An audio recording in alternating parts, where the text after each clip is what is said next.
visor on it. So if it can just be somewhere, yeah, that's fine. And then Someone can just move it to there. Brilliant. Cool.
Good evening, everyone. Thank you very much for coming here. A special thank you must go to Evie Aspinall and the British Foreign Policy Group for sponsoring this evening.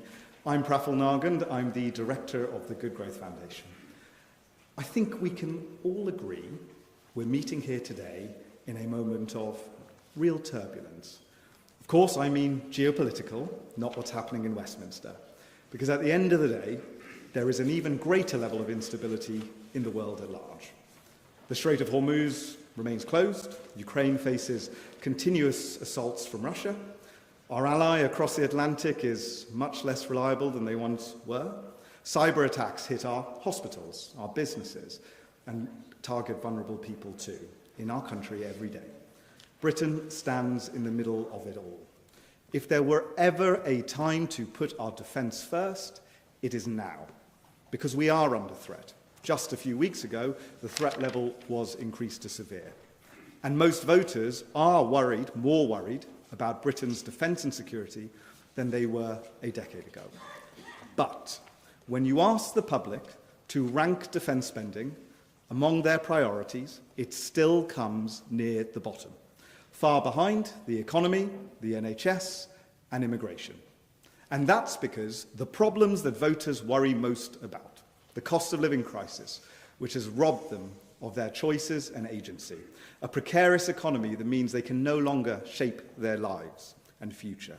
These things do not naturally or automatically point to defence as the answer. But the reality is, in this new era, economic security and national security are two sides of the same coin. They are inseparable. But the current structure of our defence industry and its spending isn't optimised for building resilience. Too often, money flows overseas rather than staying in Britain.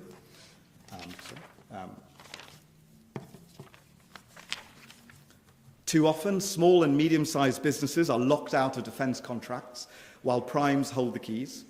And when that happens, we lose our competitive edge. The innovators that could be the next generation are left to fall by the wayside.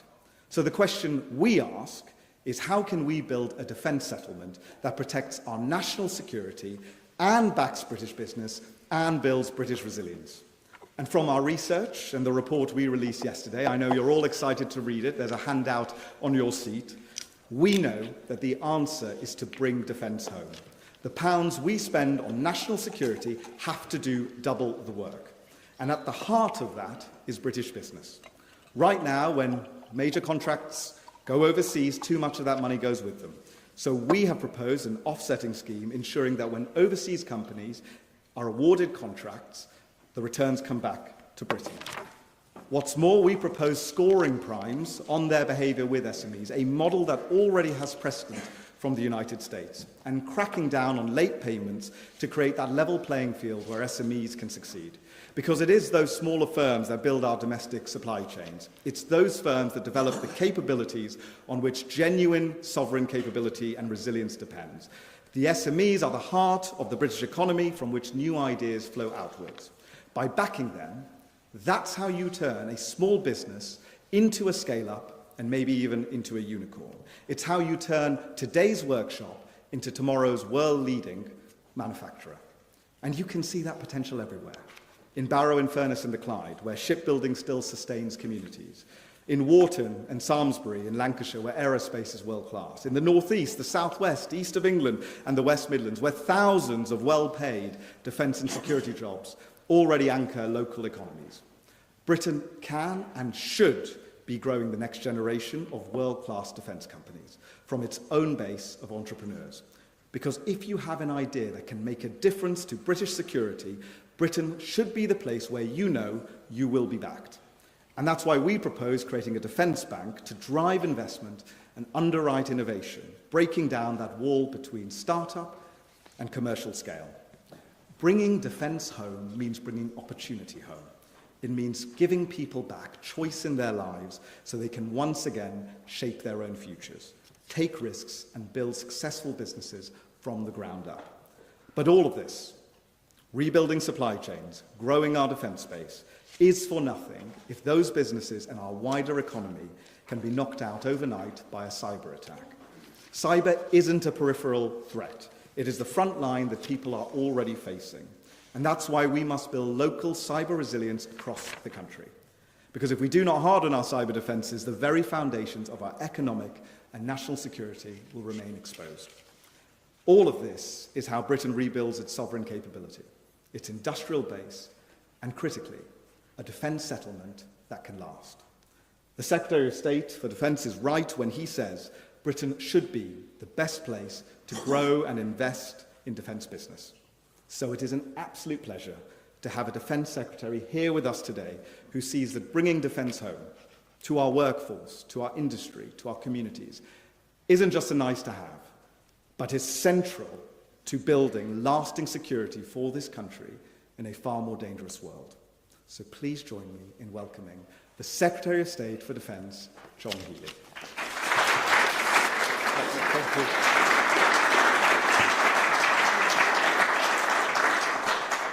Praful, thank you for that very generous introduction. Thank you to the Good Growth Foundation for hosting us tonight and for your report yesterday. Let me start. These have been a difficult few weeks. Politics is fracturing, communities are struggling, wars are raging, people are worried. And our world is changing fast. It's less predictable, it's more dangerous, with rising demands on defence. And for Labour, the last 10 days have been tough. We've lost many hundreds of good Labour councillors. We've turned in on ourselves. And as John Bew likes to remind me, I've been around a while. And let me tell you, through nearly 30 years in Parliament, in every Labour cabinet and shadow cabinet since Gordon Brown, my single driving purpose has been to see Labour leading a successful government, Labour leading a successful country. And I've also not forgotten the pains of opposition, the battle over 14 years to get the public to trust Labour again on managing the economy and defending the country. So we must not lose sight now of the duty that people gave us in 2024, the special opportunity of government. We must not throw away so lightly the power we were given. Because politics to me is not about the individual, it's about the country. I don't much care for photo opportunities or PR firms. People will not forgive us if they think we're more concerned about ourselves than we are about them. And I say to my colleagues in Parliament what Michael Gove once said, which is, we govern by consent, through the way we behave, the way we deliver change, the trust with the public. And right now, the very credibility of Labour in government is at stake. We must get serious. It's not about us, not about the insiders of politics. It's about the interests of this nation. We must be a government that steers Britain through the conflicts we're in and the crises that we face. We must be a party that manages ourselves constructively and in a well-ordered way. Because voters on May the 7th said, don't tell us how things are getting better. Show us how things are getting better. And so today, I want to set out how we can respond to deliver both the security and the opportunity denied to too many parts of Britain for too long. And in particular, like the Good Growth Foundation's report itself, to point out how defence can and is playing a leading part in this mission. We're 2 years into this Labour government, and I know we're making a difference. Change is underway.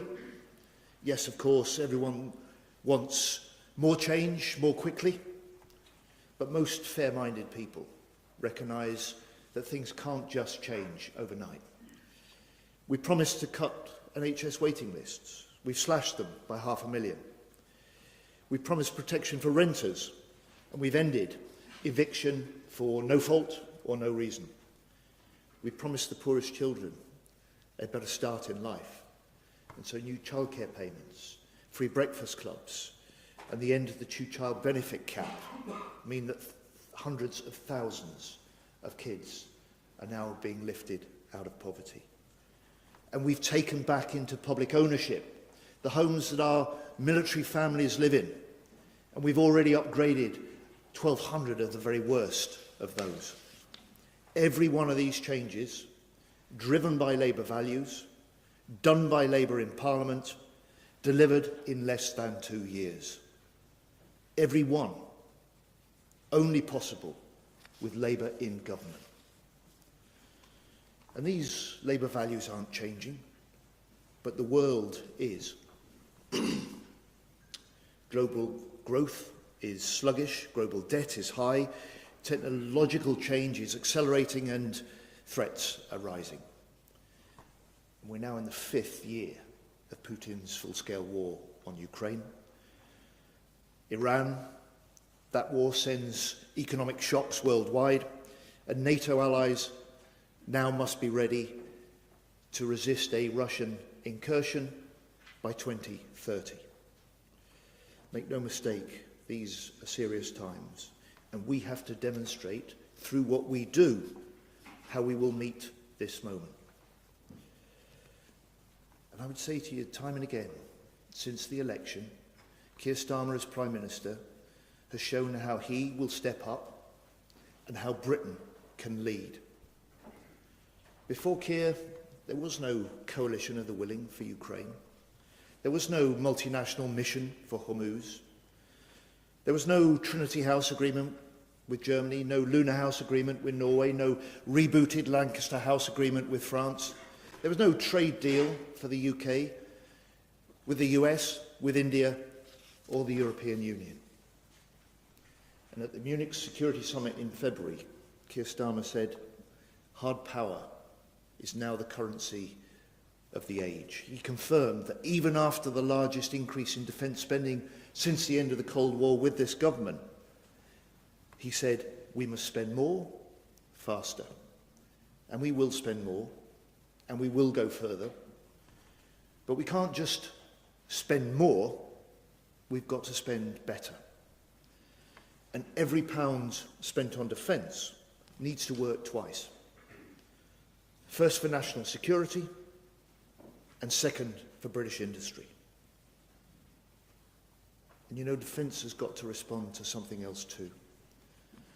Low growth and falling living standards have created a profound pessimism and powerlessness. And this unease is eroding our politics, it's eroding our communities. And no government can ignore that, no defence secretary can ignore that. Our working class families are the lifeblood of this country. They're the backbone of our armed forces. They don't ask for much. A home they can afford, a job they can be proud of, wages they can live on, first-class education for their children, and above all, a story of hope they can tell their kids and their families and their workmates. And what unites the experience of the place that I live in Rotherham and the places that I visit across Britain is one word: insecurity. I think families are fed up with being buffeted by crisis after crisis, facing rising costs, squeezed living standards, the insecurity, as Puffer said, of modern work. More than 4 million people now self-employed, millions more agency workers, and shockingly 1 million young people now not in work, training or education. And for communities like ours in South Yorkshire, we've seen for decades jobs go and not come back. And restoring hope, that starts with security. You can't feel hopeful if you don't feel secure. And I passionately believe that defence can help turn this around. Because the rising defence investment under this government comes with a fundamentally new Labour approach. A defence dividend that boosts British industry, a back British mission to boost skills, innovation and productivity. And this is a big shift from a failed past. You know, since the election we signed over 1,200 major defence contracts, nearly 9 out of 10 to those in British-based firms boosting British-based jobs. 70% of these are outside London and the South East. So look at South Yorkshire. We brought artillery manufacturing back to Britain for the first time in a generation. Look at Barrow. We've created over 1,800 new jobs since the last election alone. And look at Scotland. There's shipyards on the Clyde, order books full for years to come. This doesn't just happen. This is our Labour choice. Directing more defence investment to British jobs, winning record defence exports for Britain. And I want this to be the story for every part of Britain. Defence as a byword for opportunity, defence as an engine for growth and an engine for hope. And in case anyone's tempted to argue that, well, British jobs is not the military's concern, one clear lesson from Ukraine is that when a country is under threat or forced to fight, its forces are only as strong as the industry and the innovators that stand behind them. And this is a fundamental part of the deterrence that we have as a nation, the deterrence that we have as NATO. So let me tell you something about the people who work in our defence industries. The average salary It's around £57,000. That's 10,000 more than other sectors in manufacturing. These are good, skilled, unionised jobs. And last year I designated the unions as part of our defence industrial base for the first time, with seats on our Defence Industrial Joint Council. Only Labour could bring the workforce into the heart of decision-making. And we'll continue down that path, harnessing the power of the trade unions to help British skills, restoring ideas like the Union Learning Fund for defence. Because let me tell you something else about the people working in defence. There's a huge shortage of homegrown talent. Those of you in the room who run businesses know this fact. And while we appreciate every welder or programmer that comes from overseas, we're determined now to get more British youngsters through the door. That's why we're creating 5 defence excellence colleges. Young people in Lincoln, Blackpool, Rotherham, Plymouth and Yeovil. That's why we've established the defence growth deals in England, in Wales, in Scotland and in Northern Ireland.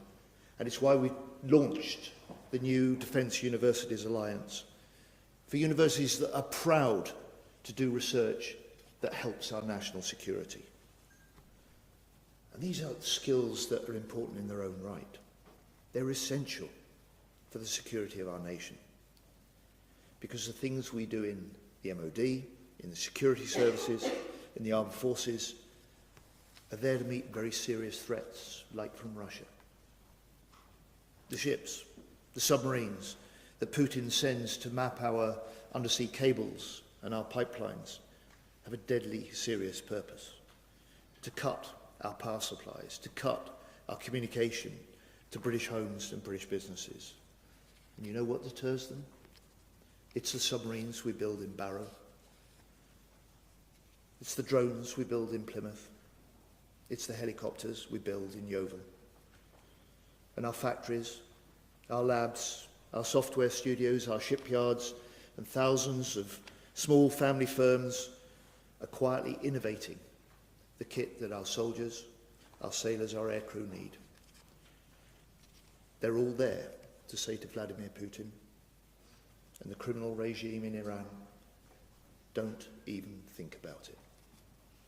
And these industries and the armed forces they supply are more than an economic force in their own right. The security they create underpins business confidence, financial sector sentiment, gilt yields, and foreign investment into the UK. The bond market, as Liz Truss found out, does not obey the government. Just as fiscal credibility is the bedrock of economic security, so it is for our national security. Because all the calculations about gilt yields, what counts for investors is the sentiment about our country. They're making judgments about who we are, the maturity of our political system, our ability to rearm while maintaining sound public finances, our willingness to make hard choices. And countries that cannot pay their way cannot defend themselves. That's why I've been determined from the outset to work so closely and so hard with the Chancellor on the Defence Industrial Strategy, on the defence spending plan and the uplift that's bigger than any time since the Cold War, and on the Defence Investment Plan, which I promise is coming soon. But government is acting now to back British innovators for the next generation of defence jobs. And I call on those private investors to do the same. More than half of all AI investment in Europe this year is coming here in Britain. And my message to the innovators and the entrepreneurs in AI, in cyber, in automation, in high-tech industries of the future is, you are all welcome. I want Britain to become the best place in the world to start and to grow a defence business. And let me tell you why this matters. Ernest Bevin was right. People don't just want a penny on pound or a hour off the day. They want control over their own lives. Many young people would love to do this and start a business, but they don't feel able to take the risks. And as Defence Secretary, I'm determined that we will help them grow as part of a next generation of defence businesses. Because last summer, Britain, alongside 31 NATO allies, we all made that commitment to increase defence spending to 2035 to 3.5%. We estimate that means by 2035, 500,000 Brits will work in the defence industry. And those companies of the 2030s don't start then, they start now. And that's why I can announce I've awarded 13 contracts to Britain's next potential defence unicorns. British tech companies, half of which have never worked in defence before, half of which have been set up within the last 5 years, all of which have the potential to become billion-pound FTSE 100 companies. And it's this generation that should be, that want to be, the entrepreneurs of this country, that at the moment too often spending half their monthly salary on their rent, too often leaving university with a debt pile that's double their starting salaries. And is it any surprise then that when 6 in 10 young people say they would like to start a business, only 1 in 6 goes on to try? And the way to sustain growth that funds our public services is giving that generation the chance to take the risk and to innovate. And the defence sector can be the standout sector. It can be the standout sector for all of this, raising wages, raising productivity, increasing innovation, levels of enterprise. That's what defence offers, and that's what Labour can deliver. Pride, growth, security. And I tell you, the Labour Party that I'm proud to represent, it's not just a political party, it's a set of values. It's a 120-year mission, bringing prosperity and progress in peacetime, bringing strength and determination in wartime. Yes, we need to go further. Yes, we need to be bolder. Yes, we need to offer people hope for the future, and that starts with security. Families across Britain will not feel hopeful if they don't feel secure. So like those who came before us, we rearm in the face of threats, we strengthen our alliances, we confront dictators, we build our British industry. And in the process, we could unite our country around a common purpose: security and opportunity, delivering for defence and delivering for Britain. Thank you.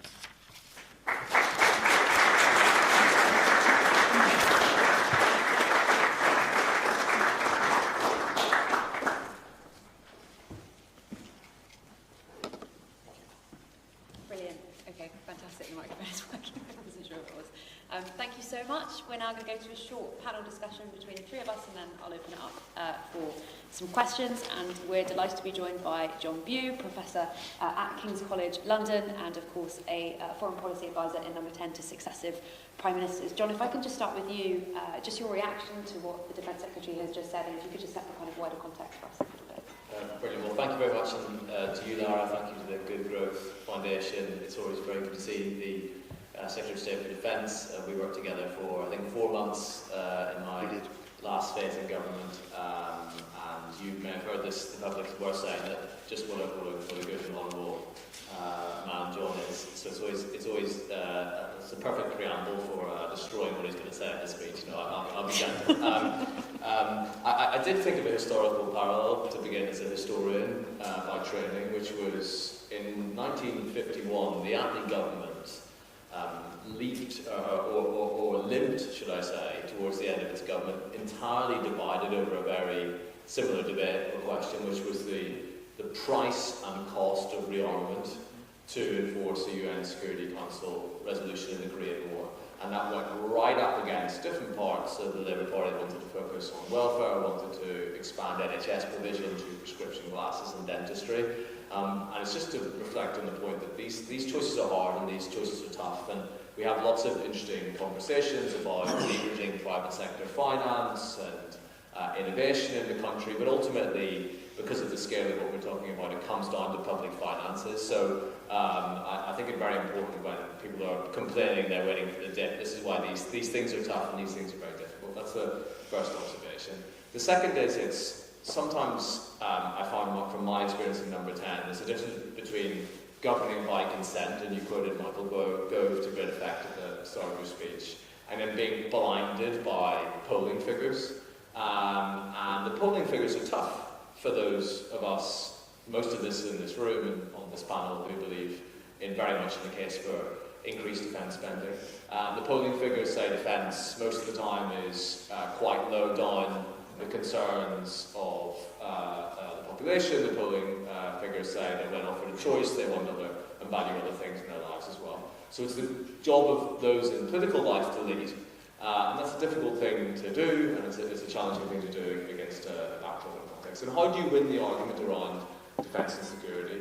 One way that defence does it is to focus on the threat and the extent of the challenge to the United Kingdom from different actors. You mentioned Iran, you mentioned Russia, others, those who wish to do us harm or hostile to us. And I think that is understood increasingly if you look at our media coverage and you look at how the public understands these things. A second way to do it is to appeal to values, and I think the British people are always amazed on the upside. Look at the response to Ukraine.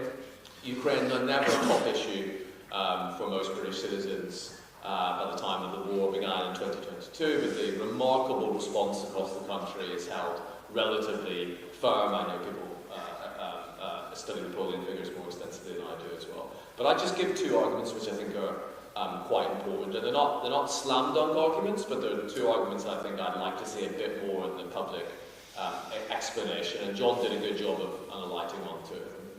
First of all, if you take the UK projections for growth, at the start of COVID and also at the start of the Iran crisis, two very different governments in very different contexts, they had relatively high projections for growth in the G7 context, all of us lagging behind the Americans as well. They were up in the top quarter.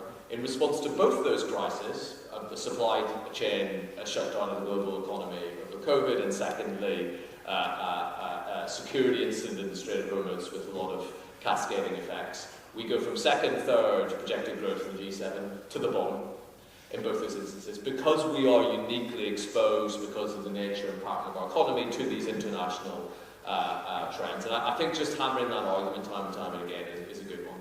The second one, and this is to pick up on something the Prime Minister said in the Munich Security Conference that John quoted as well, which is that hard power is the currency of our age. I think that's a very important point. What does that mean? We are in a period in which everything is being renegotiated. Our tariffs, our imports controls, our export controls, the relative expectations and areas of geographic focus among allies and partners, the nature of our social contract, relative spend on welfare, energy, etc., etc. To be part of that renegotiation, you mentioned many of the things the governments agreed bilaterally or internationally, and I would say also the previous government had a spurt of these bilateral agreements and trade deals as well. To be at the table and to have one's voice heard, do not underestimate that when it comes to providing security, it's not only providing security in the role you can do in providing security for families and communities, it's also providing security among an alliance system and with partnerships as well. As I say, these aren't slam dunk arguments, but they are the reality, my lived life as foreign policy advisor in Number 10. It's the first thing on the agenda. It's the thing that gives you access on trade deals, on technology deals, all the things that are vital for the future. This is an absolutely fundamental instrument of foreign policy. So I say these are technical arguments. They're not tabloid arguments. They're not arguments that naturally translate to the 6 o'clock news. But I think stated in what's quite a mature and literate electorate, time and time again, and explained in that type of way, things that have direct consequence to the UK's ability to protect and promote interests as well as defend against threats. There's a positive story as well as a negative story. That's how I'd like to see the discourse adjusted a little bit. It's really interesting. Well, I mean, just to that point, I guess, you know, outwardly you've been making some of those points publicly, but also internally you have been trying to make the case for the funding for the Defence Investment Plan. I think we shouldn't let this evening go by without mentioning the political instability that we're seeing in Westminster at the moment. I just wonder if you could reflect a bit more explicitly on what the last couple of weeks have meant for the Defence Investment Plan and its publication. Is it fair to say that we're going to see it later as a result of the aftermath of the local elections? No, but it is fair to say the last 10-12 days have been a distraction from the business of government across the board. It's why my message to my colleagues and today is we have to remember, we have to be serious about the duty we've been given, which is to be a good government.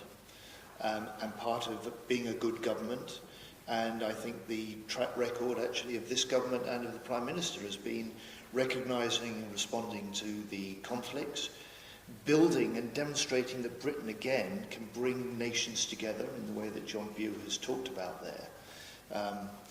The coalition of the willing for Ukraine, we co-lead that with the French.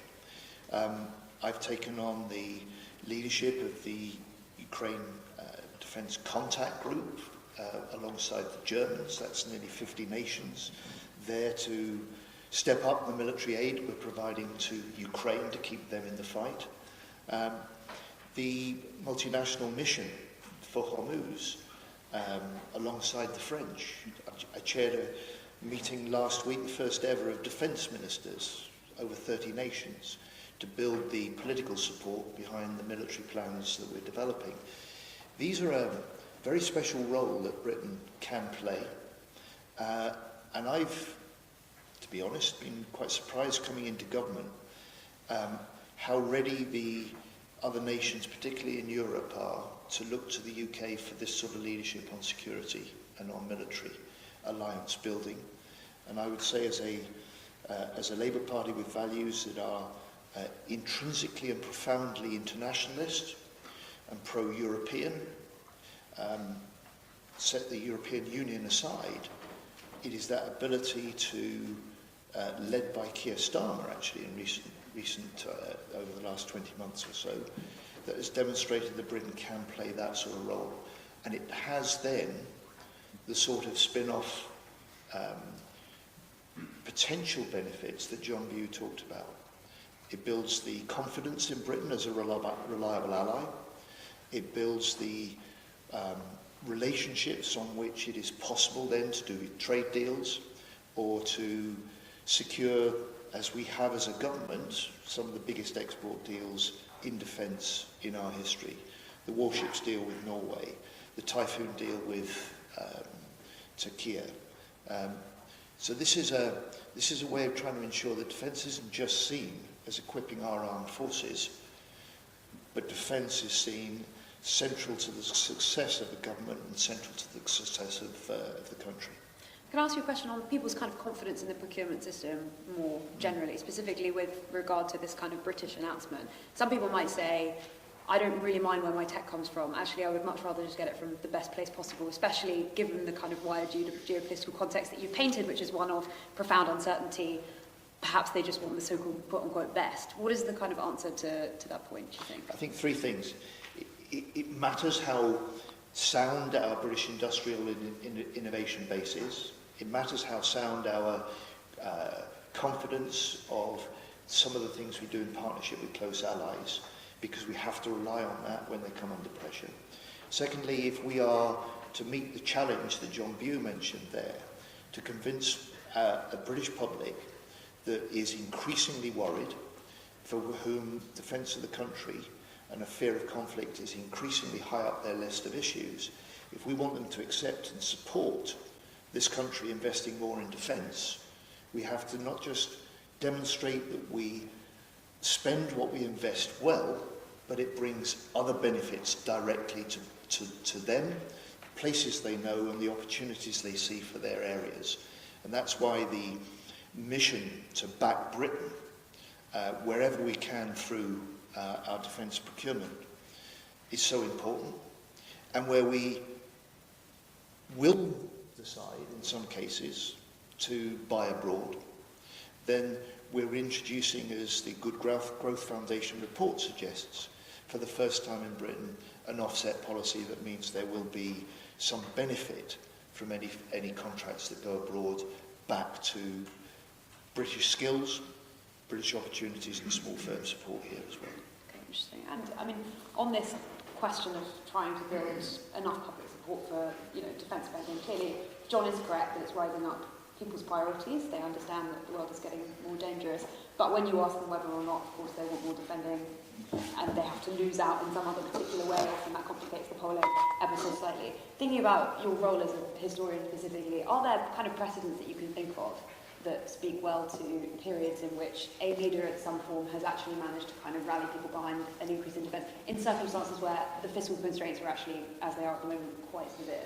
Yeah, I mean, the precedents, there are precedents, of course, in British history, but the precedents tell you just how difficult and challenging that type of thing is. So people talk about polling today and relative, lack of willingness to fight for the country, for example. If anyone polled the UK, as they did with mass observation surveys in 1939 and 1940, they would find a pretty depressing picture and a very similar picture. The more so because people had a very strong memory of the First World War. They had political promises made to them, like roads fit for heroes, and then they faced industrial strikes, a general strike, mass unemployment, all these difficulties and challenges as well. So, a lot of this comes down to political leadership and a willingness to make choices that you are on the hook for in subsequent moments in time. And I know just how difficult it is, and I was closely involved in, a little bit involved with the start of the SDR process and the current government's national security strategy, but also in previous governments, just how difficult and challenging it is to make those leaps. I do remember every defence spending increase we've had, and we've had 3 of them, significant ones, since 2021. Of course, was banded as the biggest increase since the end of the Cold War. Why is that? Because there's been such a dip prior to that as well. So we are remaking a whole lot of areas that have been allowed to atrophy. And then a broader point about the defence and industrial base. So this is tough. Even if you find a significant uplift, and John will know this as well as anyone else, and there's other former ministers of different political stripes in the audience as well, a lot of it is about maintaining things that are boring and unnecessary, like munitions and stockpiles. A lot of it is about maintaining dry docks or ports. I think of Belfast, where I'm from, the Fleet Solid Support Ship deal with the Harland and Wolff as well. Just keeping things ticking over for when you need an upsurge in the lift as well, because you can't turn things on and off again in the midst of it. Take GCAP, the Global Combat Air Programme, and an allied programme with Italy and Japan as well. A lot of that is about keeping jobs in aerospace industries as well. So unless you're visiting an enormous uplift, bigger than anything that's been reported, there's not necessarily going to be a surge of white-collar, blue-collar jobs associated with that. But, as John says also, where you begin to have the marginal difference is when you have these smaller tech startup firms with a relatively benign relationship with the larger firms as well. And then on this skills side of things as well. So let me just do one shout out for my own institute, King's College London, which has just merged with Cranfield University, which is discussing exploring a merger with Cranfield University, which is to combine that engineering and technical expertise with this sort of broader understanding of world international affairs as well. That's the type of thing where other parts of non-governmental parts of public life need to step up and engage more seriously about that conversation in defence and security. And you are getting universities more comfortable talking about defence and security. You are getting institutes, when it comes to engineering and elsewhere, being more comfortable talking about defence and security. So you can see those more positive cultural changes. But I go back to the fundamentals. Even when more finance is flowing, when there's more external finance as well, ultimately this is a matter of public spending. And every country is facing that reality. And it's hard for some of us, and I include the UK and France in particular, to borrow right now for the dreaded gilt yields and bond markets that John mentioned as well. So a few of us are in a tighter space. But this has to be a choice. It has to be a national choice, and there's no point pretending that there's no trade-offs in making that choice as well. That's really interesting. But John, first of all, what a great thing, Cranfield and King's coming together like that. Two universities with a mission ahead of any other university to advance the interests of and strength of our national security. And I think 2 universities now that are probably the only university with its own runway to be able to do some of your sort of practical testing as well as your academic research. But I just would say it isn't right somebody to say, well, this is you're claiming it to be the 3rd time this is the largest increase since the end of the Cold War. The facts are there in the figures, the facts are there in the contracts that we're letting. The defence budget this year is over £11 billion more than the last year of the last government. The contracts that we're now letting, over 1,200 major contracts since the election, are going nearly 9 out of 10 to British-based firms. They're going to the small firms, the 13 defence tech firms that we're backing today. And to your point, Lara, and your interest in procurement, we're doing this faster, we're doing this more effectively, but notwithstanding this, the threats that we face, the conflicts that we're in, mean that we have to do more. We've set that out as a government. That's the challenge. And the political challenge to us, particularly during this period, is not to turn inward, is to recognise that we have a duty as a government to help see the country through these conflicts we're in and the looming crises that we may face. And we are determined that that's exactly what we will do. I'm going to open it up to questions, but I just want to ask you one final thing, which regards the very last remarks that you just made, namely that you clearly don't want to see, you're implying, an imminent leadership contest. And I should ask you to reflect, if Andy Burnham is Prime Minister in the near future, what do you think defence under Andy Burnham-led Labour government looks like? Andy Burnham. Look, I've known Andy Burnham for a long time. I sat alongside him in Gordon Brown's cabinet.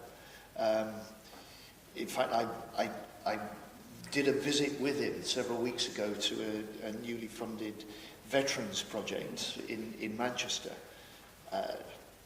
Lara, one step at a time.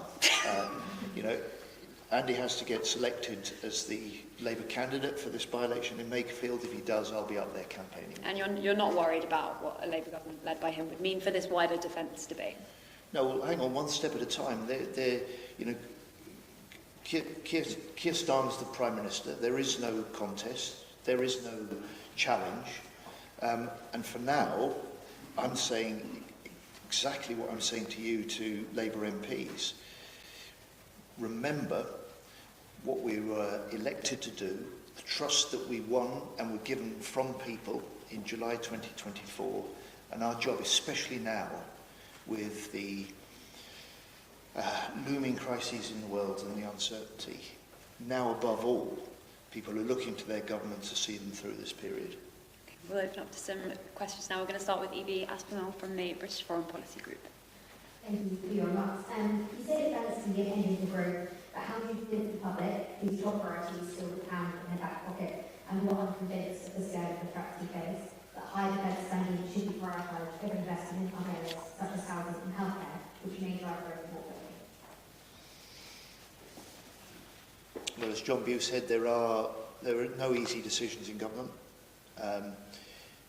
but I would just say we will make the defence investment work for the country and the economy, not just the security.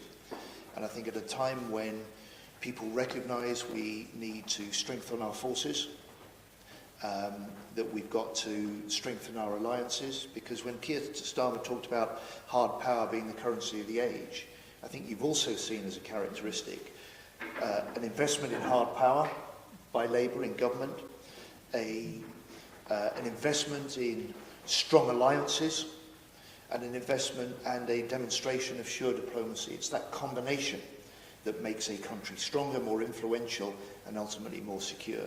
And as far as the argument to the British public go, if we can demonstrate, as we are, that we're building the British industrial base, we're building the innovation base, we're backing the firms that are going to create the jobs, the enterprises of the next decade, then I think we can win that bigger argument as well. So it isn't just how much we spend, it is how well we spend it.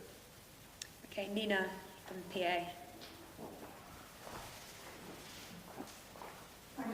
You talked out about photo ops and PR firms. You said people won't forgive us if we're more focused on ourselves than we are on them.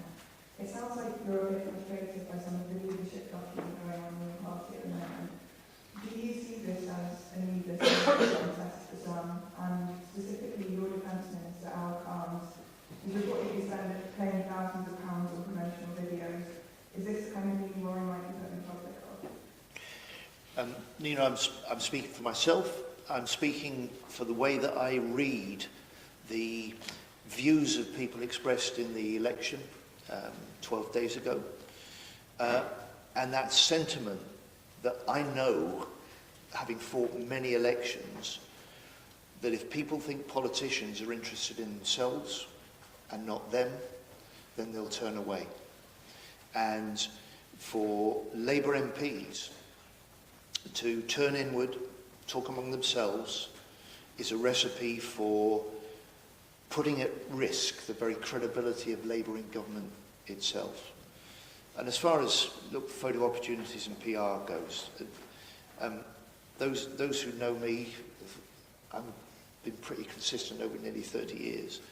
In fact, on the first day that I walked through the main building on the 5th of July to speak to 300 odd people who had been held back in the atrium of the MOD in sort of sweaty, hot conditions, I said to them I was someone who was more interested in results than photo opportunities. And that is fundamentally what we're in government to do. And that is what I am determined to do. And as a defence team of ministers, that is what we're doing. And I would say, above all, we as the team of defence ministers at this time have a clearer duty and a bigger responsibility to stick to the task of government and make sure that we do our jobs. Okay, Deborah Haynes from Sky News. Thank you, Secretary. You talked about the attractiveness of jobs in the defence sector, and yet people have lost their jobs in the defence industry. Companies have gone under. Companies right now are at risk of going bust because of the delay in the publication of the defence investment plan. Will you take the opportunity right now to apologise to everybody in the defence industry and in the armed forces who have been affected by the uncertainty created by this delay, regardless of the contract that you've continued to sign? And on behalf of every journalist, MP and person in defence who has hassled you since probably autumn, asking when this defence investment plan is going to come out, can you please put us out of our misery, and instead of saying we're promising to do it fast, we're working really hard, blah, blah, blah, that it will come out next month and at least before the NATO summit in early July. Please, can you give that certainty? Thank you. Everyone would have wanted to see the Defence Investment Plan published sooner, including and especially me. I would say to you, though, that, and we're close, but I would say to you this, it has not stopped us increasing defence investment. We've got over 11 billion more in the defence budget this year than in the last year of the last government. It hasn't stopped us letting major contracts that are creating jobs right across the country. And we're doing that in a way that directs British defence investment, which is on the increase, first and foremost to British-based firms to create British-based jobs. That's the way that we make the increasing defence investment under this government work twice. Once for our national security and once for our economy. Okay, Larissa Brown from The Times.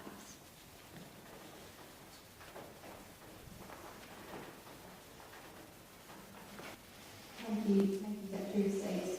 Assuming that Islam gives you 18 billion over the next 4 years for defence, do you think that'll be enough to do everything that you plan to do, or will you still have to make cuts? And also referred to outcomes and the dip mentioned, and I was just wondering why has outcomes not been able to see the defence investment plan? Thank you. Well, first, Al is, I've only known Al since he was elected to Parliament at the last election. I'm so great and pleased he's part of the defence team.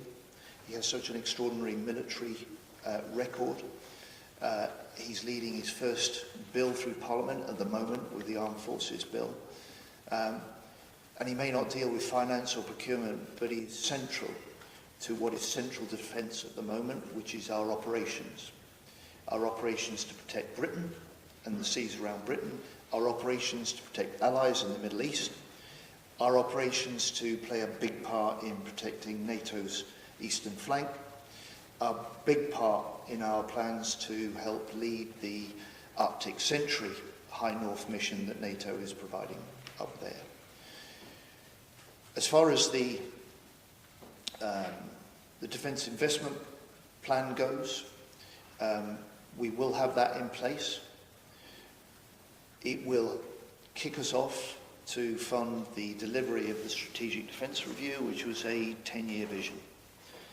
It's there to drive the transformation of defence, the rapid strengthening of our armed forces, and it's there to also reinforce the alliances that we can build and the role that Britain uniquely can play in helping develop a more European NATO, as we recognise the requirements of the US for European nations to do more of the heavy lifting in NATO, and the requirements of European nations to step up on support for Ukraine. On all fronts, we've been doing that. On all fronts, the Defence Investment Plan will help reinforce that. And on all fronts, that is part of the Strategic Defence Review that we published nearly a year ago. Okay, Mason Boycott-Owen from Politico.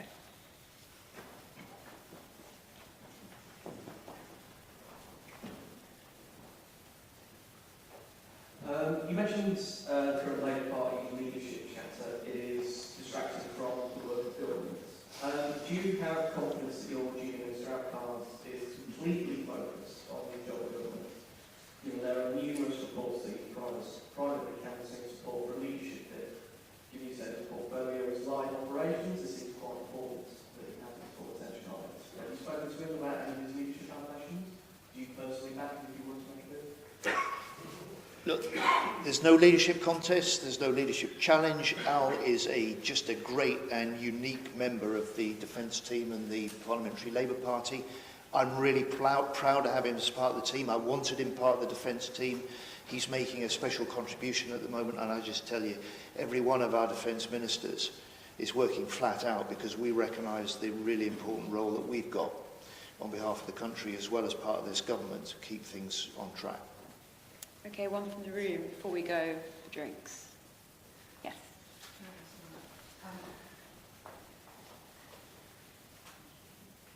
This is about resources and the ability to move at pace. Will the constraints placed on the Royal Civil Service by defence reform, including hiring freezes and voluntary severance, hinder the speed at which procurement of all DLOs, including infrastructure, which a number of my colleagues represent, will need to be placed once the announcement of the DIP releases the pent-up demand articulated by the SDR commitments? There are restrictions. I'd like to get a position where we can reshape our workforce so that we can lift those restrictions. But I'd just say to you, it hasn't stopped us moving at much faster pace. I've announced the 13 defence tech firms that will get funding as potential UK defence unicorns. That was something that I announced in January, and within 4 months we've moved to those sort of contracts. You've seen the ability of defence to move fast through the work of the Task Force Kindred in support for Ukraine, and you've seen the work also, I hope, of the Task Force Sabre, the way that we've replicated the lessons that we've learned from Kindred in the face of this Middle Eastern conflict. And Luke Pollard is here as our Minister for Defence Readiness and Industry, and he's led that work in order to be able to match some of the brilliant innovations that are going on in British firms with the immediate defensive needs of Middle Eastern allies that we're helping defend out there. We can do this. and we want to get on to do the job. Okay, thank you so much, everyone, for joining us. Thank you particularly to John Bew as well, and our brilliant panellists, also Secretary of State. We will have time for some drinks, albeit not as much time. I'm sorry we ran over slightly, but thank you very much for joining us. Thank you, Laura.